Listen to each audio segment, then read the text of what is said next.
Welcome to Street Art Unearthed, where we interview some of the world's most prolific artists to discuss what compels them to take their artworks to the streets and how they became the super street art icons that they are today.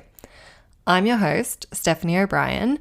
As somewhat of a hyper-level street art fan, I have travelled 6 continents documenting the ever-evolving art form in some kind of attempt to immortalise whatever I encounter. Street Art Unearthed is an extension of that pursuit, where the art takes a bit of a backseat and we instead get inside the mind of the master creators that bring it to life. Thank you so much for joining us. Street Art Unearthed is brought to you by splatters.com, the online street art publication, where you can find street art news, artist interviews, and even downloadable maps on where to locate the best art in cities across the world. Check it out at splatters.com, splatters.com. Today I have with me Alloyius McIlwaine, international artist and muralist based out of Philadelphia, Pennsylvania in the good old US of A. Many of you may not know, as I also didn't until recently, but Philadelphia is actually the mural capital of the world, with some 4,000 registered murals, 120 plus of which belong to our guest. I am unbelievably excited to have Alloyius on the podcast. If you know him and follow him online, you'll know that he's an extremely active artist who has painted most of the United States and traveled the world, from Paris, London, Costa Rica, Casablanca, Madrid, Tokyo, and Windsor, Ontario, leaving vibrant, high-energy artworks in his wake for locals and visitors to enjoy for time to come. On the podcast today, we're going to find out how Alloyius came to be this unstoppable force, and he is going to enlighten us on the difference between graffiti culture and street art culture. Without further ado, Alloyius McIlwaine. Welcome to the podcast, Alloyius. Thank you so much for joining me. How are you going? I am doing excellent. Good. Yeah, having a good day. Just keeping busy with all of the projects to keep from going stir crazy. Yeah, I've seen you're crazy active on social media at the moment, and you're doing, is it like COVID daily art, or is it a specific project? Well, no, it's not really a specific project. I've just been trying to figure out ways to just stay motivated and just keep creating, because like spray painting for one is really, really addicting. So, just not being able to do it for a certain period of time, like I start to go a little stir crazy. So I've just been trying to figure out like different things that I can do to keep, keep busy, keep active, not fall into a rut, Yeah, absolutely. And what is it like there at the moment? You're not really, so you're in Philadelphia, for background of the audience, mural capital of the world, as you have told me. What is it like there at the moment? You're on lockdown? Yeah, we're on lockdown. I mean, people are going out for walks and everything like that, but for the most part, it's pretty much like I saw some footage of Center City, Philadelphia, where City Hall and all the downtown stuff is, and it's weird. It's literally like a ghost town down there, which is really, really odd to even just to see that. So everyone's. It's a big city, right? What's the population there? It's a big city. I couldn't tell you the exact population of the city, but it's like Philadelphia is one of those cities where it's not quite as big as New York, but it still qualifies as like one of the big American cities. Like you have Philly, like Chicago, Miami, New York, LA. Okay. It's still one of those bigger American cities, just not quite as big and as crazy as New York is, but not that far off. We're only 2 hours I'm in away Australia, from New York, so we're like, I'm in Brisbane, and our population is about 1 million, just a humble 1 mil. So I'm sure you're talking, I think, quite a few million, probably. Yeah. If I was going to make a guess, I would say probably like 33 million. Holy shit. Wow. Yeah, okay. something like that. Yeah. I'm not exactly sure, but if I was going to guess, that's what I would say. Oh my God. Okay. That would be so eerie to see it still. Yeah. Yeah. No, it really is. But, I'm hoping things are back to normal by my birthday, at least. When's that? My birthday's June 15th. So, okay. Maybe. I'm hoping. Yeah, maybe. I don't know. I mean, now since we're the epicenter of the COVID, you know what's really scary? Someone literally next door to me, Mm. not next door, but across the street from me, passed away from it. So it's like, Oh yeah, gosh. it's weird when it hits that close to home. You know what I mean? Something that close. Yeah. Oh, that's awful. Gosh. Yeah, it's awful what's going on with this. We're a bit in Australia, we're really lucky. Our death toll Yeah. is only about 75, I think, and Oh wow. we're in my state, we've had no new cases recently, so it sort of feels like we're on top of it and it's Oh, that's easy awesome. to kind of feel removed. We're on lockdown, but we can go walking and stuff. The weather's always Right. good. Right. It doesn't feel that different for me. I work from home, so Yeah. it's not it hasn't been too impactful. And yeah, it's hard. It's easy to forget what's going on sometimes. It's awful. Yeah. From what I understand, like the toll in Philadelphia isn't super high, but in the state of Pennsylvania, because Pennsylvania is a really really large state. Mm, It's pretty bad, but it's also not as bad as it is in New Jersey and New York. Is obviously the mm, epicenter of the world when it comes to that right now. yeah. So yeah, no, I honestly count myself lucky, just Mm, because Philadelphia hasn't been hit as hard as it could have been hit. mm-hmm. So Yeah. you know you have to kind of count yourself lucky. Absolutely. And it's good to see that you're definitely keeping yourself busy and working on ways to stay active and engaged, which kind of leads me into I wanted to give a bit of background on how we connected, so that Hmm. the listeners have a bit of an idea. And so we connected on social media through Facebook with Yes, indeed. the street art groups. And you're super, super, super, super active, just posting constantly. And so it's impossible to miss what you're up to. And then, of course, your artwork is so bright and captivating that it's also impossible to scroll and not be like, "Ooh, what's this?" Right. And on top of that, you're incredibly friendly and you talk a lot with people in the group, myself included. So we sort of connected through this. And then I saw your YouTube videos and you're really mellow. You come across super well. And yeah, you seem really comfortable talking through your process. And I thought, hey, I should get you on the podcast when I finally get this up and running. So Absolutely. that's how Also, that let me happened. just correct myself about the Philadelphia population because I wanted to double check. I was way off. So, Okay. so I don't know why I said 33. I guess it's like when you think about the population just based off of like being downtown in areas, and Yeah. like it just seems like it's way larger than it actually is. Yeah. So we're actually like at 5,700,000. So Okay. which is still that's still like a dense, but like 33. I don't know Ambitious what. guesstimation. You know why I probably said that? Because I think the total amount of people that we have in America, period, is like 330 million. So I think that's why I just said that That's off the top of my insane. head. But yeah, no, we're actually closer to 6 million than we are to 33. Okay, good. Well corrected. Thank you. Yeah, it was way off. Nice. Yeah. Yeah, so we when we connected through social and we arranged to do this podcast, I already thought that you were, a really prolific, incredible artist, and then I started to research you, and your accomplishment list is literally an entire sheet of paper on my desk here. And I That's would funny. like to read that out, and you can tell me if I've missed anything. Cool? Okay. Yep. Okay, so you are an international artist and muralist. You Hmm. paint on canvas. You've done brand collaborations, including a not so small brand in sports and streetwear, Champion. Yeah, You've champion. painted community events, local stores and venues, your university. You Hmm. have a clothing and apparel line, I believe.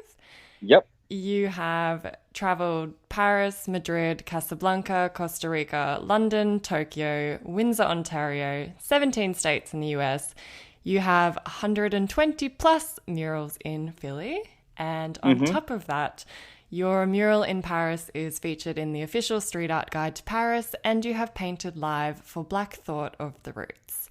Yes. Yes. Yes. That's Yes. about it. All of those. Well, the only other things that I would add are I've done other big brand collaborations with Budweiser, Oh my goodness.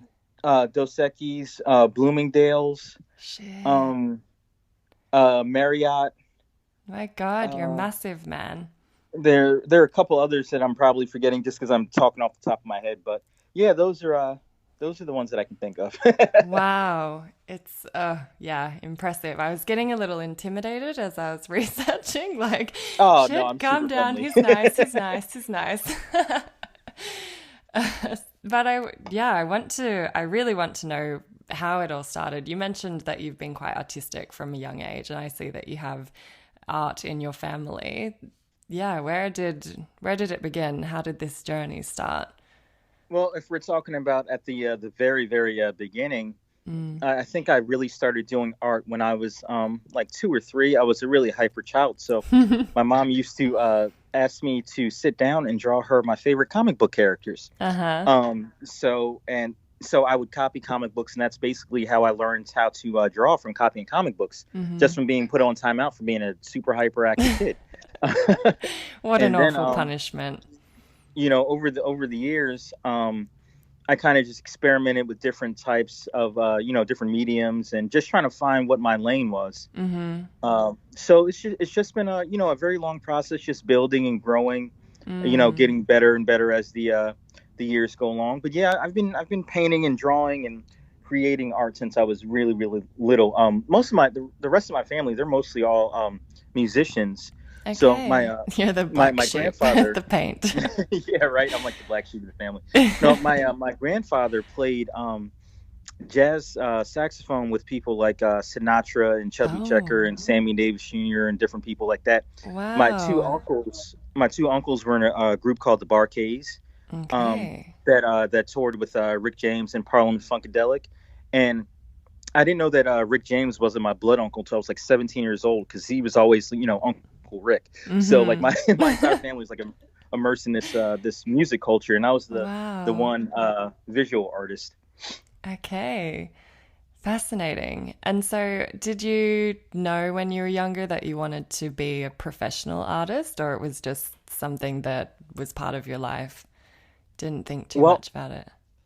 I don't think the difference when I was younger was it didn't seem like much of an option for to be a professional artist, because there was this Mm. whole stigma growing up before a certain point where artists starve, artists don't make money until after Oh, they're dead. yeah. So when you're growing up, my parents, obviously, they encouraged my art, but they always wanted me to have a backup, because it just seemed at that time that art wasn't something that was uh, basically it was like catching lightning in a bottle if you made it Mm-hmm. out there as an artist, just because the culture was a lot different. But I feel like Yeah. after Banksy and Shepard Fairey became commercially successful, especially with street art, I think it Mm-hmm. kind of changed the perception of what was needed in the art world, Mm-hmm. and it gave more opportunity for people like me to make lanes for ourselves to be successful as artists. Yeah. And Nice. even with social media too, it's like just being able to like promote yourself. Like now, you couldn't really Mm-hmm. do that back before in the same way. Like if you wanted to get your stuff out there, we're talking about really before the internet was such a big thing. Even like you Mm. had to, like, if you wanted to promote your art, you had to like hand out flyers for show. You know what I mean? For shows, Yeah. it was There's not completely as much different. mass contact. Right, right. Mm. Yeah. And I think, yeah, you are really engaging with all of the people that comment on your work or that talk about what you're doing. And that takes it a long way. It completely amplifies when you have the power of social media behind you. I try to. I mean, like if someone takes their time to comment on one of my pictures, the least I can do is respond to them. Yeah. Like, Yeah, absolutely. that's the But least I at the can do. same time, there are artists out there who you look at their social media and there are millions of people follow them and they follow no one and respond to Hmm. no one. And at the This is same true. time, I'm like, yeah, fair enough, you can do that.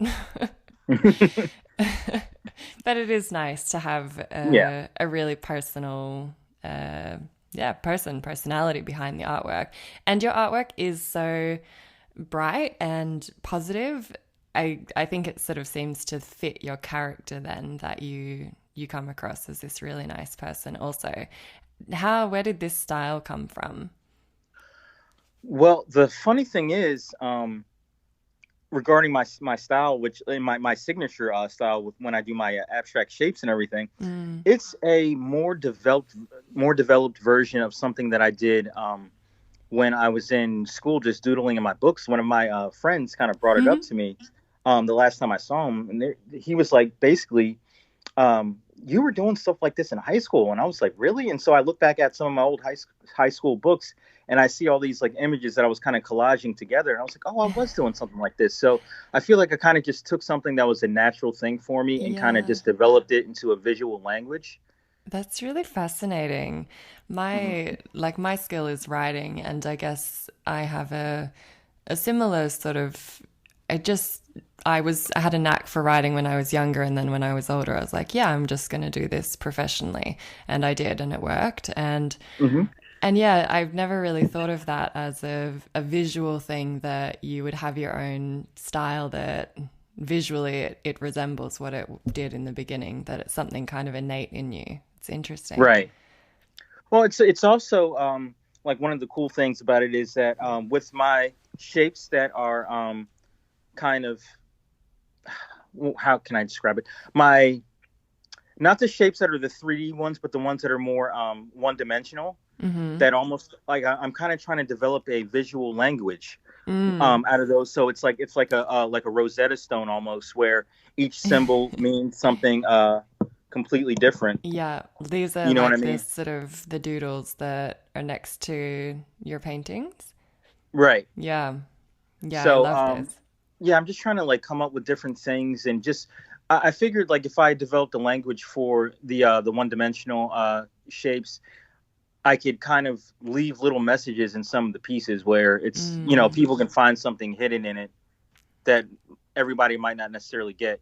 Yeah, that's nice. That's very cool. And so to kind of continue going through your progression, you did get a business degree and you went Yes. into the mainstream for a brief period of time, compliance Yeah. with the city of Philadelphia, working against discrimination for men, women, and children. What was Yeah. the point where you decided, no, I'm going to be a professional artist? Well, the entire time I was there, I super hated it. So, Okay. Oh, it sounds like it was a good cause, but you just know, not your calling.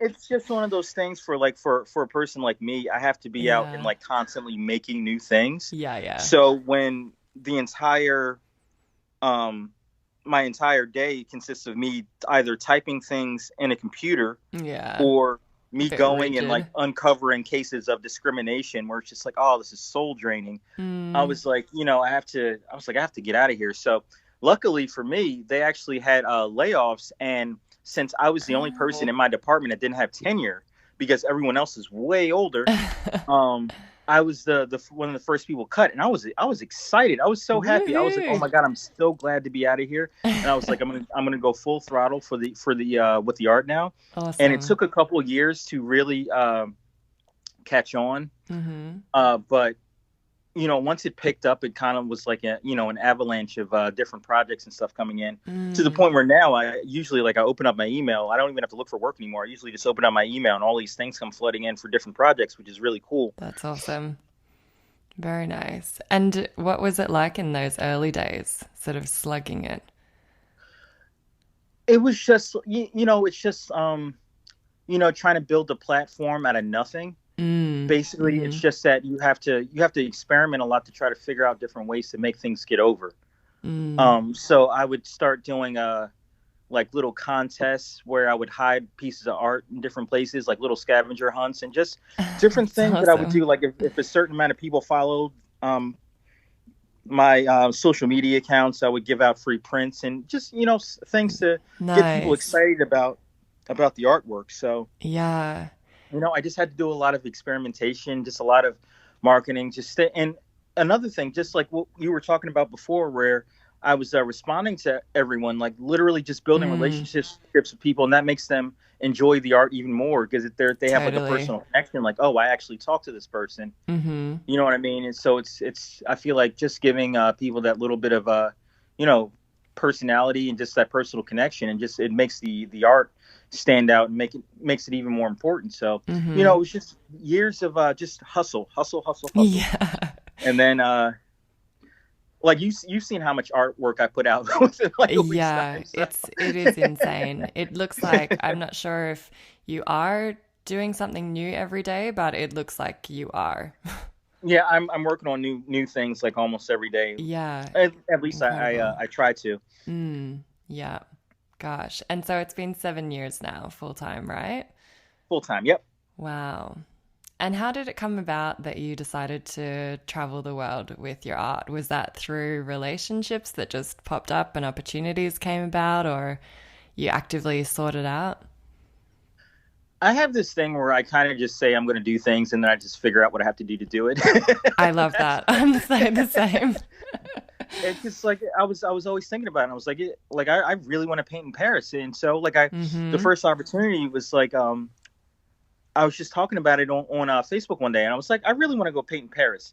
If anybody has any ideas about how to make this happen, let me know. And so Mm-hmm. my friend Iris hit me up, and she was like, um, she bought a painting from me, and then she was like, I'm gonna set you up, with my buddy C215, Mm-hmm. who I'm sure you're probably at least vaguely familiar with. Mm-hmm. Um, so C215, they call him the French Banksy, and he's freaking everywhere. He has like probably like 400 or 500 murals around the Gosh. world. Wow. So she basically set me up, and I met up with him. He's actually, and they call him the French Banksy because he not only just from him doing stencil work, but he also Mm-hmm. actually is friends with Banksy. Like he's done like Okay. eight, yeah, he's done like 8 shows with him. So Cool. he's a legitimate big shot in the street art world, and so my friend Iris was like, he doesn't really take time out of his schedule like for anyone, because he's so not because he's not personal, but Yeah. he's really busy, so he doesn't really have time because he's always doing new projects. Yeah.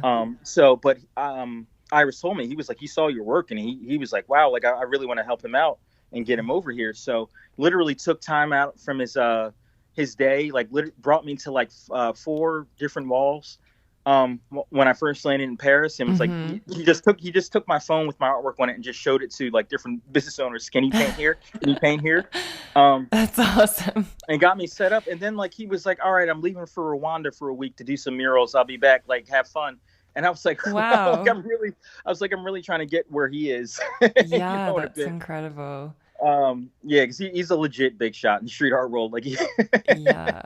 But you so, are too, man. Wow. oh, thank you. You're international, you're everywhere. And it looks like locally you are really literally everywhere as well. Yeah, yeah, yeah. It's so great. One of the really cool things about just observing what's going on in the quarantine right now is that a lot of Mm. people have been just going on walks in Mm-hmm. different parks and everything, and so people have been constantly discovering my random street art pieces that I do in the park, like as they're walking through, and they're like, "Oh, like I did this." Nice. So that's been really cool. Very cool. That's so nice. And Yeah, so, how has the one thing that I wanted to discuss with you was the culture around street art. I thought it would be yeah. interesting first to learn what it was like when you first started out, and then kind of what it's evolved into now. You mentioned that, the advent of social media and how that's developed has had a big impact, but how was it in the beginning to now? I think it's kind of interesting how it happened because it everything kind of snowballed. I think my first big mural was in this hair shop in the middle of nowhere, New Jersey, Mm-hmm. and I did that and I posted it, and it kind of everything kind of blew up. And then I did this one piece, like I was down in Miami for Art Basel, and someone contacted me because my cousin who runs Art Above Reality, it's like a art journalism company based out of LA, Mm-hmm. but he's originally from Philly.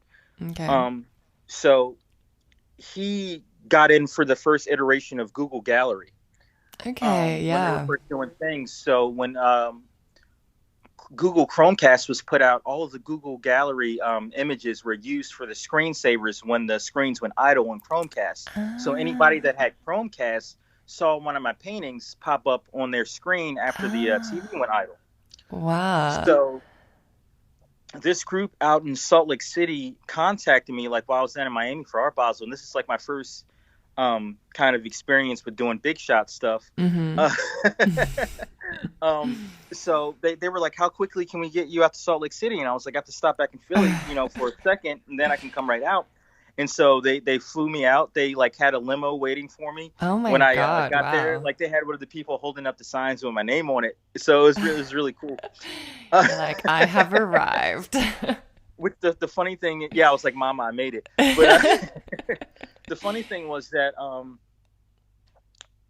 I thought I was gonna go to the hotel first, but no, like I still Uh-huh. had kind of on like pajama ish clothes because I was like on the plane, and I was like, I'm gonna Yeah, be comfortable, so I'm like wearing bum clothes. yeah. So and it was cold out too, so I remember I had on like layers of clothing that I was like, all right, I'm gonna be able to go back to the hotel, take these layers of clothing off before I go to the Mm-hmm. hotel, like the office, and make myself presentable. Mm-hmm. But no, they took me straight to the office, and they basically sat me in this office room, and they said, we want to see what you can do. And so they just threw some ideas at me, Uh-huh. and then I sketched something up for them, and then just handed it to them, and they were basically like cut the check after they saw what I was able to do on the spot. Nice.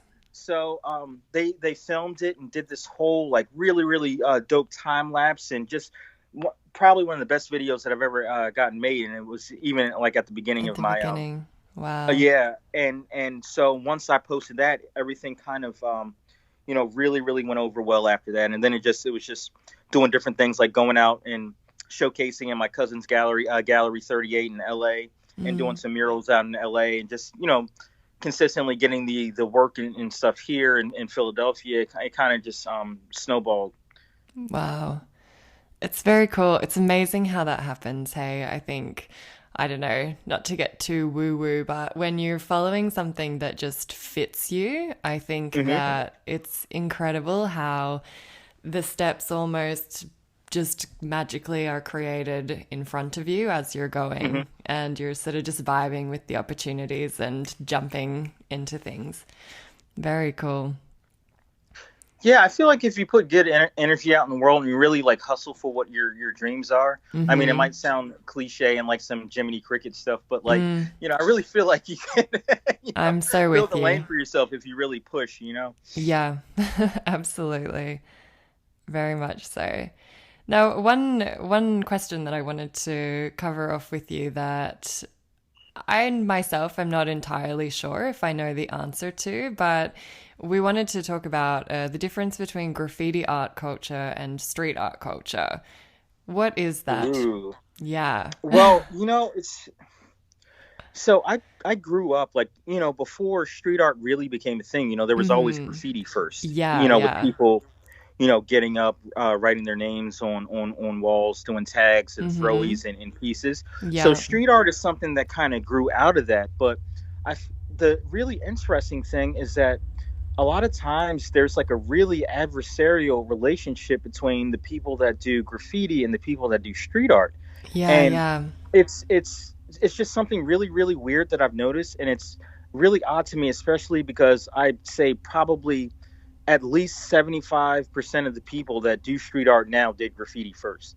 But Mm. I think what gets some people upset in the graffiti world is that street artists a lot of times have an easier time getting on walls because Yeah. objectively it's seen as like objectively more beautiful. Like people don't Mm. More people understand. appreciate it. Yeah, more people appreciate it. Like Yeah. people don't necessarily understand the beauty behind tags and throwies and things like that, and they think it just jumps up Yeah. everything.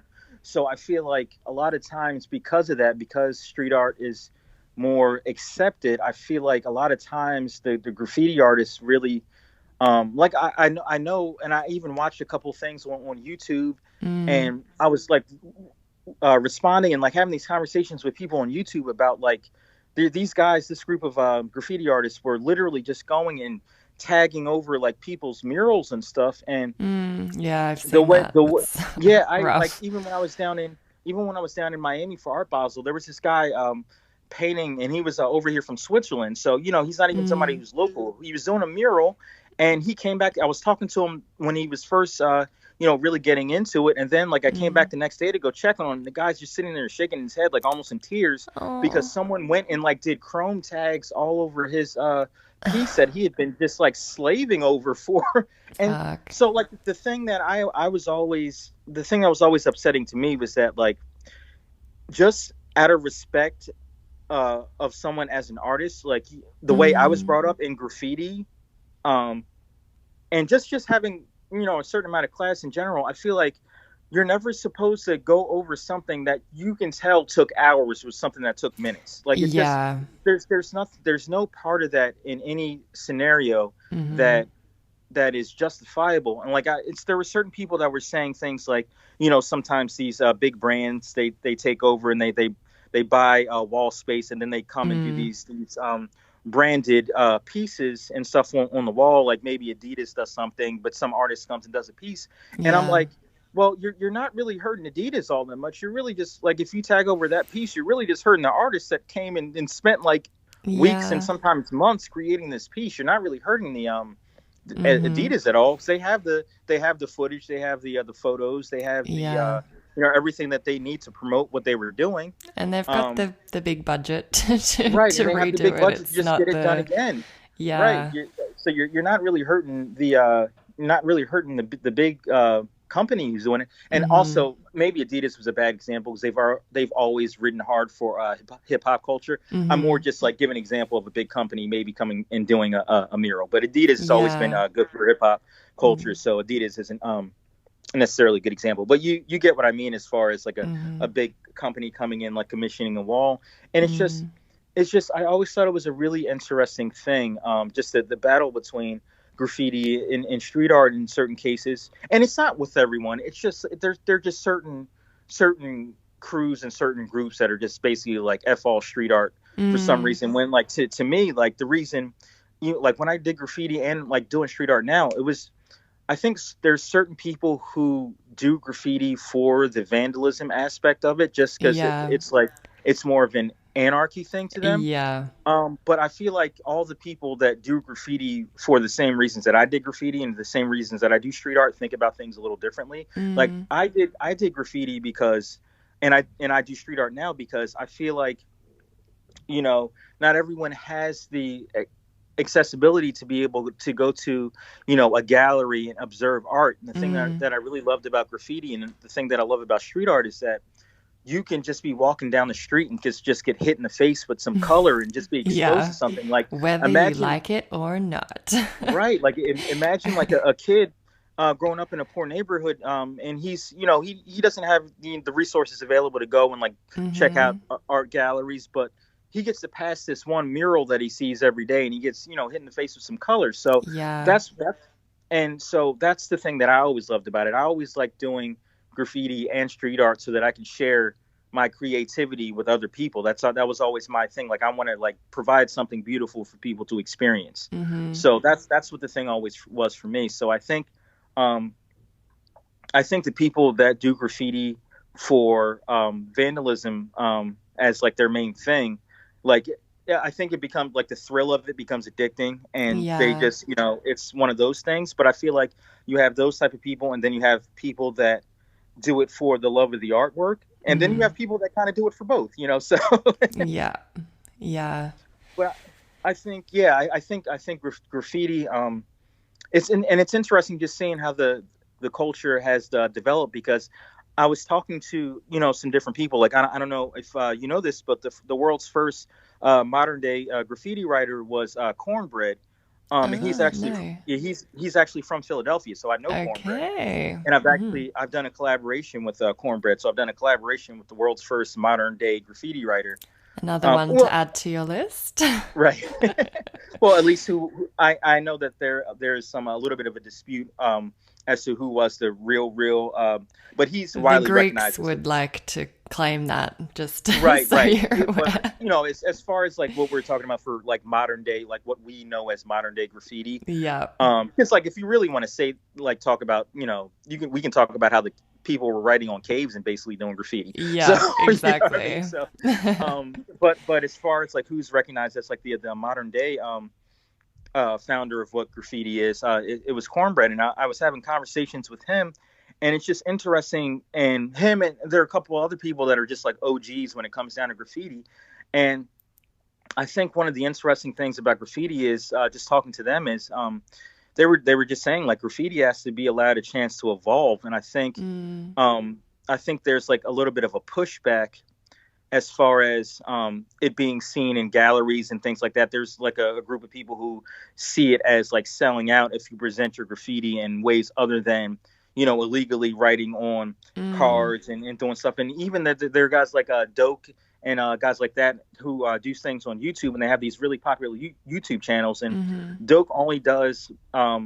like permission walls or free walls. Yeah. So he doesn't go out and really None do of the illegal. the illegal stuff. And Yeah. there's a group of people that kind of hate on him for doing that. But I think in general, I feel like it's just there's so many things about the culture of graffiti that can be adversarial sometimes that kind of take away from the beauty of what it actually is. Yeah. Because there's so many things about it that are just actually so dope. Just like, waking up one morning and the train you take every day has like this entire thing, like where you just did an entire burner on it and covered in amazing artwork. Like that's so like stuff like that is so dope. Yeah. And I just think there's so many things like, the crossing out of other like writers and all this stuff that's just, it kind of gets silly, and like the beefs that get, you know what I mean? So I feel like one of the main differences is like, because graffiti has maybe like a little bit longer of a history, and because there's that certain aspect to it where the purists see graffiti in its pure form as just being like a strictly illegal thing. Yeah. I feel like you get certain confrontations and stuff that I don't think are necessary. You know what I mean? Yeah, of course. There's space for everything as well. Like it all has its place. We don't have to argue to want to claim it all. Right. And that's exactly where I am. Like I love graffiti. I love graffiti. Like there are people that I just sit there and marvel and watch like what they do, like guys like Roscoe and Helio Bray and just some of these other people that are just sitting here doing these amazing pieces, and you're just like, holy shit! Like the can control is amazing. You know what I mean? Sometimes I just watch these guys just and look at their can control, like guys like Pose, and I'm like even as something that I do like on a regular basis, I'm just sitting back and amazed at some of these other artists. So there's so many things that are just so dope about the culture of graffiti. I just wish there was less of a like divisiveness when it comes down to graffiti and street art, because a lot of times like what people don't notice, like obviously you have some street artists that are getting permission, but you have street artists that are taking the same risk as the graffiti artists are. Like I got detained in Tokyo for doing some stuff I wasn't supposed to. Did you? Oh, tell me more about this. Yeah, well, I was supposed to have this wall set up for me there, and it kind of fell through. And I'm like, there's no way I'm coming to Tokyo and not doing what I originally planned out to do. Yeah. And I wound up painting under this strict bridge. There. It's, oh my God, it's super strict. Yeah. Oh my God. It's honestly probably like, I expected Tokyo to be so much different than it was when I got there.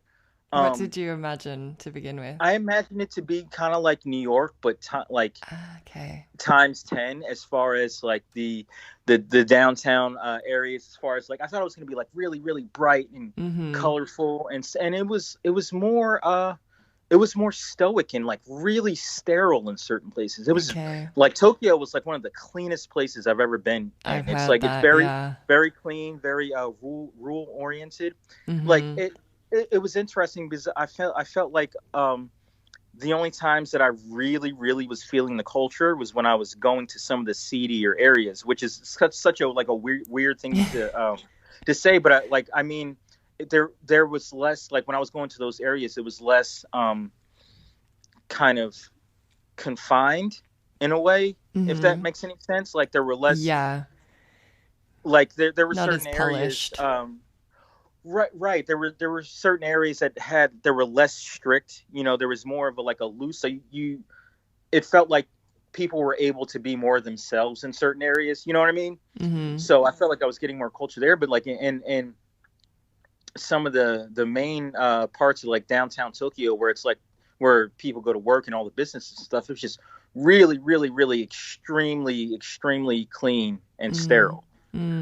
So yeah, it's so it's And like, yeah, what this guy happened? coming, and I stick out anyway, just being in Tokyo. Yeah. And so, but the thing about it, that like the people were really, like the detectives were really, really nice, and because they knew that I wasn't like, they How could far see through were you? I was like halfway through when I and then like 18 cop cars came. Oh, uh, really? Oh my so goodness. But I told them what I was doing, which was I was trying to give my gift to Tokyo before I left, and that's literally what I was doing. Like that wasn't a lie. Yeah. I wasn't trying to deface anything. I was literally painting a woman on the wall with like a flowers and stuff around her. I was doing something pretty. Yeah. So I was kind of just like, here's my present to Tokyo. I'm out. So after talking for a while, I had to pay $600. It was 60,000 yen, but it was a $600 fine. Okay. And the police officers were some of them gave me their like cards. They were like, come back and visit, when you come back to town. Like, next time just get permission. That's cool. I assume they didn't let you finish. They were no. I didn't get to finish. But what I did do was I did a piece. I did an installation piece on wood for my cousin. Okay. So I found a piece of no, actually, my friend got me a piece of wood from the store. I think like it was like 4 feet by 4 feet. And so I did a piece with my spray paint on the piece of wood, and he drilled it into his wall, with a drill gun. So, I did an insulation mural instead of one directly on the wall, but it's the same thing. It's insulation, So very nice. Oh my goodness, that would have been wild. I've traveled. I think you're the same. You've traveled, I think, 6 continents painting. Is that right? Yeah. Well, so I still have to do Australia, of course. Yeah, I still have to do Australia. Yeah, we've got to get you out here. Okay. Yeah, I would honestly love to. Like I love like I see some of the stuff going on in Melbourne a lot. I'm like, this is so dope. Like I have to get out there to do some stuff. It's just a matter of having the connection. So maybe maybe get in touch with some folks. Yeah, I'll come out there, paint some stuff. On that with you. Yeah. Yeah, we have to get you to Philly too, just to see. There's so God, much art here. I'm dying to go. It's been bumped right up the top of my list since I've been talking to you and researching it. Yeah, Philly is an art mecca. Like there are so many murals here because we have the mural arts program, which started as the anti-graffiti network in the 70s, and then they thought that there was kind of a negative connotation behind the anti-graffiti network because they were like there is some value behind graffiti, so it's not necessarily that we're against graffiti, but we're just against people painting on things that they're not supposed to. So it kind of transformed into the mural arts program from that. So now a certain amount of the city's budget goes towards art programs, and the mural arts program does a lot of stuff with that. So I think through mural arts there are probably like around 4,000 murals in Philadelphia that were done by mural arts. Wow. And I just not even counting the official ones, just counting the graffiti and the street art, they're probably at least another 700. I have 100. Wow. I have 120 something myself. Yeah. So that just tells you like how much there actually are in Philadelphia. It's just incredible. Yeah, the culture here is so cool. I'm dying to get there. I'm dying. I've been to 6 continents hunting down street art. I didn't really get to do the US that well. I was there for work, and I've only been to Los Angeles and San Francisco. But the reason San that Fran has great art culture. yeah, yeah, absolutely. There are some stunning pieces there. But again, I was only there for a week, and I had loads of meetings for a job that was completely unrelated. And so I didn't get to do too much. But the reason I was bringing that up before is that I'm only hunting street art when I go and travel, and I still shit myself if I feel like I'm walking into areas that I am possibly not allowed to be in. So I can't even imagine what it feels like to be painting, and it's going to take some time. You need, hours to get it together. That must be, wow, a rush that I can't even comprehend. I know it's especially for me when it came down to the Tokyo thing. It was just like, the Icarus thing, flying a little bit too close to the sun. I was like, sometimes I just get this thing where like I'm going to go for it. You only live once, and you're never going to do anything great if you don't take risks. So sometimes I'm just like, all right, like I'm going to take this risk, and it might blow up in my face, but maybe not. So that's what happens. And the funny thing, the really funny thing about doing street art in Philadelphia sometimes, more so than graffiti, and this is another one of the differences. And I can understand why some people that do graffiti get upset about this, but like there have been times where I was painting in broad ass daylight on streets, and I was doing stuff that I was not supposed to be doing, but because I was doing something that looked, professional. You look so confident. And because like when like the cops and stuff came by, I just kind of looked at them and like waved or whatever and kept going back to what I was doing. They were like, oh, because we have such a mural culture here, they were like, oh, he's probably supposed to be there. So, that's great. You must start to get a bit cocky, I imagine. And that's probably that kind of probably led into the Tokyo thing, because I come from doing that kind of stuff in Philly, and then I was down in Miami for Art Basel, where everyone's doing murals. So that's one of the things that you have to like to come to America for. Art Basel in Miami in December is literally at that time. Miami takes over Philly that time of the year of being the mural capital of the world, just because of so many live things that are being done at once during that entire week span. Everyone's doing murals all over the entire city. It's just massively crazy. But do you think it will be on this year? I hope so. I have no idea, but I really, really, really, really hope so. I really hope so. Yeah. It's such a shame. The Brisbane Street Art Festival was meant to be running in May, and they're still tentatively working on having artists come in and just spreading it out throughout the year. Right. So a lot of the events and stuff are actually not going to go ahead, or until they can go ahead. But they plan to still get up all of the murals that they had originally discussed and been approved for over the year. But yeah, it's frustrating. They sort of announced that, and then all of a sudden, if you leave your house, you could get fined. So maybe not now. And it's sad. It's sad to think of these things not going ahead. But then again, I guess hopefully we will continue to have brave people like yourself that will get out and paint anyway. And we'll have new things to discover on our walks. Yeah, I'm hoping so. I really, really hope so. But when you come to Philly, there's so many places that I have to take you, because we have like a lot of, on top of the places that are like known, there are like a whole bunch of hidden gems. Like there's this one spot called Graffiti Pier, which is like a well-known spot that people just go and do pieces. I used to go there and do stuff all the time, but I got kind of discouraged from going to Graffiti Pier because it's like one of those places where tourists go to now, and a lot of times the tourists don't.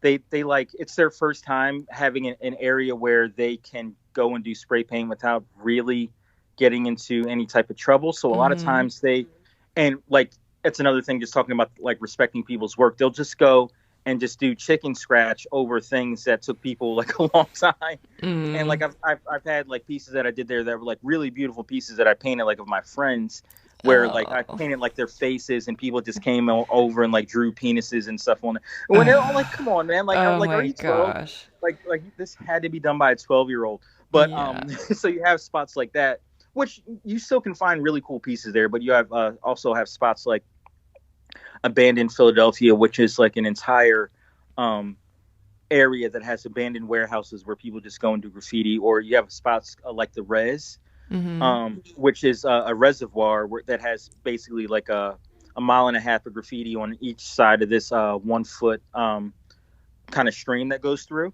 And you have like one of my favorite new spots is this place called Pepper Middle School, which has this old school like a brutalist architecture structure, which got, I think, abandoned because there was some kind of flood hazard, so the school got closed, and now people just go there and do street art and graffiti. Amazing. And that place is awesome. That place is so cool.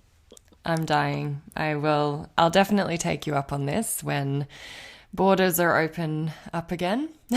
Yep.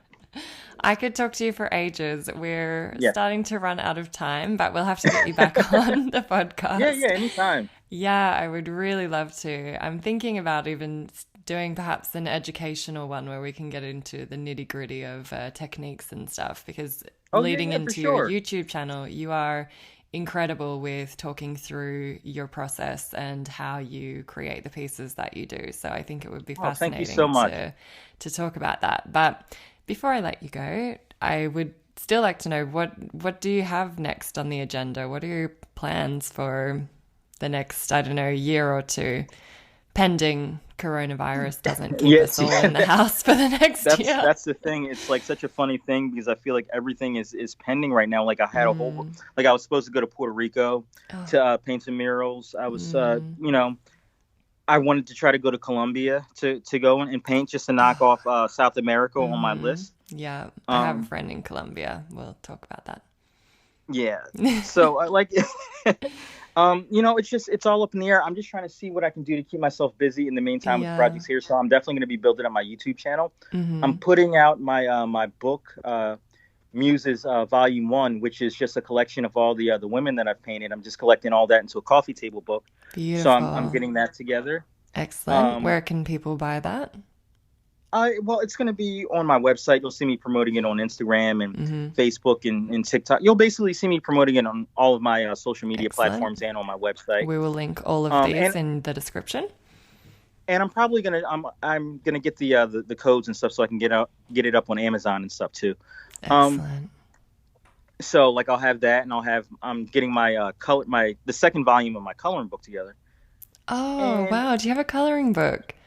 I have a coloring book, and I was giving out a couple pages for free to people who were looking for things to keep themselves busy during the pandemic. So I still have those pages available for free, and I have the full.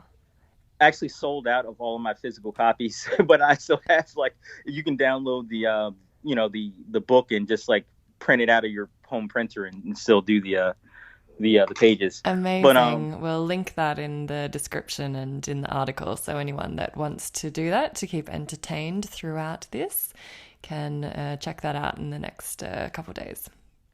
Cool.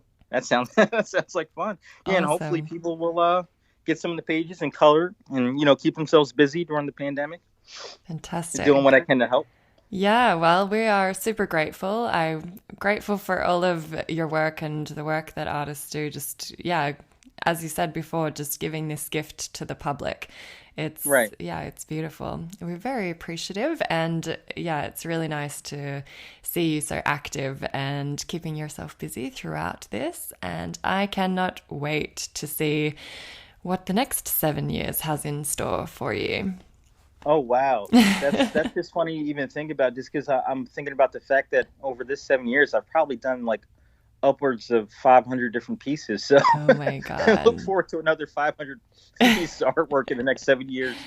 Incredible. Thank you so much for joining me, Alloyius. Oh, absolutely. It was my pleasure. Thank you so much for listening. That was the incredible Alloyius McIlwaine. As we mentioned on the podcast, Alloyius is one artist that you definitely want to follow online. For an easy place to catch all of his work, social handles, and the colouring books we mentioned, check out his website, alloyiusmcilwaineart.com. Links to everything will be in the podcast description, so you don't need to worry about the spelling. If you enjoyed this podcast, please be sure to subscribe or follow, depending on where you're listening, and do leave us a review. We would love to hear your feedback. Thanks again for tuning in. I've been your host, Stephanie O'Brien, and this has been Street Art Unearthed by Splatters.